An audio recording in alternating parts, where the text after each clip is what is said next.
नमस्कार, न्यूज 18 देख रहे हैं आप। आपके साथ मैं हूं जासमिन शर्मा। हम बात करेंगे G7 में प्रधानमंत्री नरेंद्र मोदी के जलवे की। हालांकि G7 खत्म हो चुका है, प्रधानमंत्री नरेंद्र मोदी वतन वापसी कर चुके हैं। 2025 में कनाडा में आयोजित G7 समिट में प्रधानमंत्री नरेंद्र मोदी की उपस्थिति और उनकी सक्रिय भूमिका ने न केवल भारत की वैश्विक छवि को और मजबूत किया, बल्कि भारत को एक निर्णायक वैश्विक शक्ति के रूप में भी स्थापित किया। इस समिट में प्रधानमंत्री मोदी का जलवा हर मंच पर साफ नजर आया, चाहे वो वैश्विक चुनौतियों पर चर्चा हो, द्विपक्षीय मुलाकातें हो या भारत की आवाज को मजबूती से रखना हो। कनाडा में G7 शिखर सम्मेलन में प्रधानमंत्री मोदी ने शिरकत की। इस दौरान प्रधानमंत्री मोदी और कनाडा के प्रधानमंत्री कार्नी की मुलाकात सबसे अहम रही। दोनों नेताओं की मुलाकात के बाद भारत और कनाडा में उच्चायुक्तों की नियुक्ति का ऐलान भी कर दिया गया है। कनाडा के प्रधानमंत्री कार्नी और प्रधानमंत्री मोदी ने दोनों देशों में नागरिकों और व्यवसायों के लिए नियमित सेवाओं की बहाली के उद्देश्य से नए उच्चायुक्तों को नियुक्त करने पर सहमति व्यक्त की है। दोनों नेताओं ने आपसी सम्मान, कानून के शासन और संप्रभुता एवं क्षेत्रीय अखंडता के सिद्धांत के प्रति प्रतिबद्धता के आधार पर भारत कनाडा संबंधों के महत्व की एक बार फिर से पुष्टि की। भारत और कनाडा के बीच व्यापार वार्ता भी शुरू होगी और जल्द ही भारत और कनाडा के प्रधानमंत्री एक बार फिर मुलाकात करेंगे। प्रधानमंत्री मोदी ने कनाडा में G7 शिखर सम्मेलन के दौरान जर्मन चांसलर फ्रेडरिक मर्ज से भी मुलाकात की। इस दौरान दोनों नेताओं ने व्यापार, निवेश, रक्षा, सुरक्षा, हरित ऊर्जा और तकनीक जैसे महत्वपूर्ण क्षेत्रों में द्विपक्षीय सहयोग को बढ़ाने के तरीकों पर चर्चा की। विदेश मंत्रालय के प्रवक्ता रणधीर जायसवाल ने यह कहा कि जर्मन चांसलर मर्ज के साथ मुलाकात G7 शिखर सम्मेलन के दौरान हुई। दोनों नेताओं ने क्षेत्रीय एवं अंतर्राष्ट्रीय घटनाक्रमों पर भी विचारों का आदान प्रदान किया। आपको बता दें कि ये 51वां G7 समिट था जो कनाडा में आयोजित किया गया था। रणधीर जायसवाल ने बताया कि प्रधानमंत्री मोदी ने आतंकवाद के खिलाफ लड़ाई में भारत के प्रति जर्मनी की मजबूत एकजुटता और समर्थन के लिए चांसलर मर्ज का आभार जताया। कनाडा में G7 शिखर सम्मेलन से तर प्रधानमंत्री नरेंद्र मोदी ने मैक्सिकन राष्ट्रपति क्लाउडिया शिनबाम के साथ भी द्विपक्षीय बैठक की। इसके अलावा उन्होंने दक्षिण कोरियाई राष्ट्रपति ली जे-म्यांग के साथ एक अलग से बैठक की। दोनों नेताओं ने व्यापार, प्रौद्योगिकियों, ग्रीन हाइड्रोजन, जहाज निर्माण, संस्कृति आदि क्षेत्रों में साझेदारी के माध्यम से सहयोग के नए रास्ते तलाश कर भारत दक्षिण कोरियाई विशेष राजनीतिक और रणनीतिक साझेदारी को गहरा करने की अपनी प्रतिबद्धता की पुष्टि की। उन्होंने क्षेत्रीय और वैश्विक मुद्दों पर भी चर्चा की। G7 समिट में प्रधानमंत्री मोदी ने ब्रिटेन के प्रधानमंत्री कीर स्टारमर के साथ मुलाकात की। मुलाकात के बाद प्रधानमंत्री मोदी ने पोस्ट किया। उन्होंने लिखा कि दोनों देशों के बीच रिश्तों की मजबूती पर चर्चा हुई है। भारत और ब्रिटेन के रिश्ते मजबूत हो रहे हैं, जो व्यापार और वाणिज्य जैसे क्षेत्र में हमारी प्रगति में झलकता है। हम इस अद्भुत दोस्ती को और भी गति देने के लिए मिलकर काम करते रहेंगे। आपको बता दें कि G7 समूह दुनिया की 7 सबसे बड़ी विकसित अर्थव्यवस्थाओं का एक समूह है, जिसमें America, Britain, France, Germany, Italy, Canada और जापान शामिल हैं। भारत को इस बार आउटरीच गेस्ट के तौर पर आमंत्रित किया गया, जो भारत की बढ़ती वैश्विक भूमिका और महत्व को दर्शाता है। ये प्रधानमंत्री मोदी का लगातार छठा G7 सम्मेलन था, जो भारत के लिए गर्व की बात है। प्रधानमंत्री मोदी ने समिट में जलवायु परिवर्तन, ऊर्जा सुरक्षा, आर्टिफिशियल इंटेलिजेंस, क्वांटम टेक्नोलॉजी, खाद्य सुरक्षा, आतंकवाद और वैश्विक शांति जैसे मुद्दों पर भारत का पक्ष मजबूती से रखा।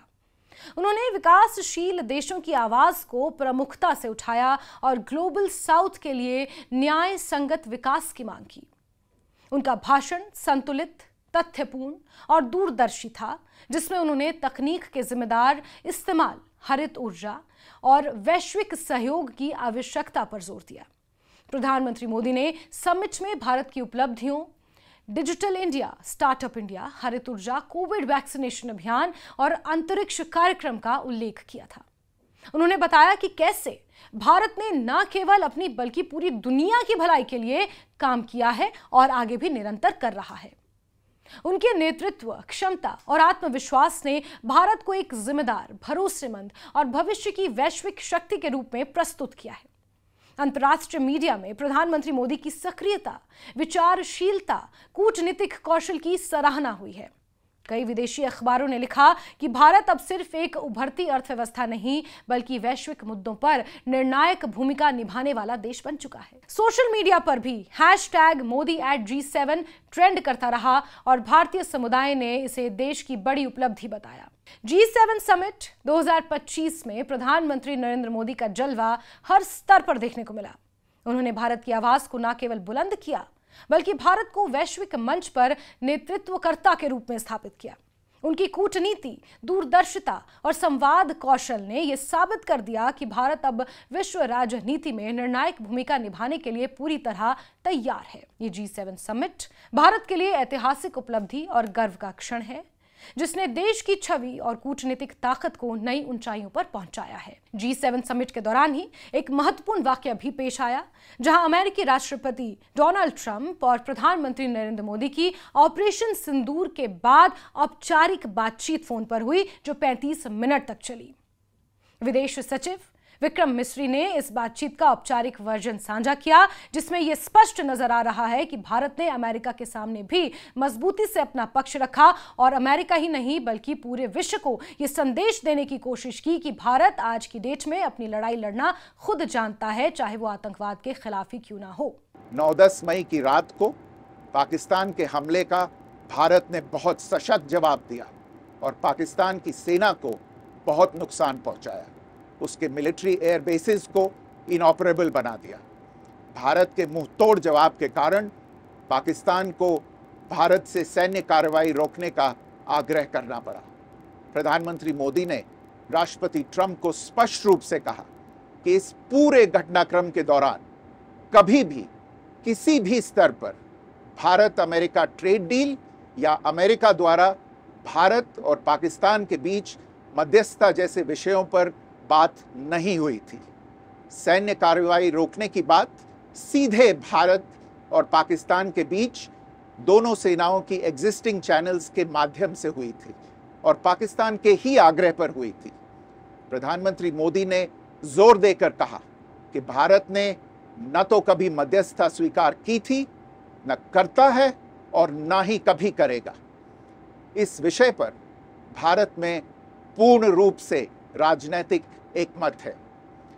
राष्ट्रपति ट्रंप ने प्रधानमंत्री द्वारा विस्तार में बताई गई बातों को समझा और आतंकवाद के खिलाफ भारत की लड़ाई के प्रति समर्थन व्यक्त किया।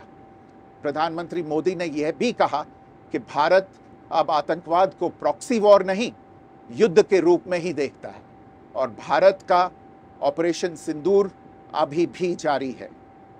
राष्ट्रपति ट्रंप ने प्रधानमंत्री मोदी से पूछा कि क्या वे कनाडा से वापसी में अमेरिका रुक कर जा सकते हैं।